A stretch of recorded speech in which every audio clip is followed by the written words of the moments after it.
We have a report tonight on a new business trend. You might call it taking the supermarket back to nature. A couple of recent campaigns about the alleged safety of the food we eat, particularly about the use of pesticides on apples, has driven a lot of people to take another look at the obvious alternative, food which is produced without the benefit of man-made chemicals. Here's ABC's Ken Kashiwahara.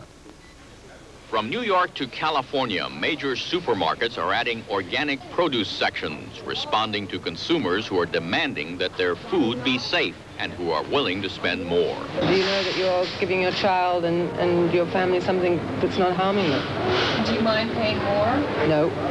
In New Jersey, the distributor that supplies supermarkets throughout the East can't keep up with the demand. If we had all the organic products that our customers are asking us for, we could easily quadruple the amount of sales of organic products. The problem in meeting the consumer demand is rooted here on the nation's farms. Less than 1% of the country's produce is grown organically, and farmers simply can't produce more overnight. In California, Wayne Ferrari farms the way his grandfather did, the old-fashioned way. No pesticides, herbicides, or synthetic fertilizers. Instead of spraying herbicides once, his workers have to weed this onion field 4 times by hand. Instead of spraying pesticides on the plum trees, workers tie strips treated with the smell of fruit moths to disrupt their mating cycle. Instead of chemical fertilizers, manure and compost are used, and ground cover grown to add nitrogen to the soil. Cost $100 an acre more than using chemicals.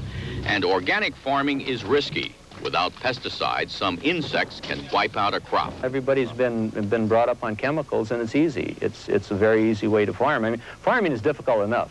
And then when you take it this way, sometimes you're inviting disasters and troubles.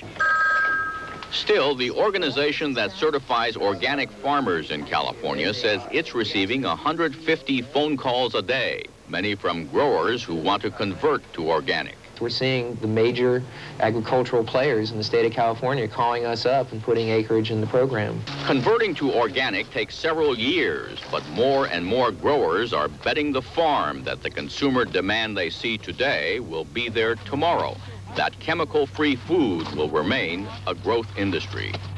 Ken Kashiwahara, ABC News, Linden, California.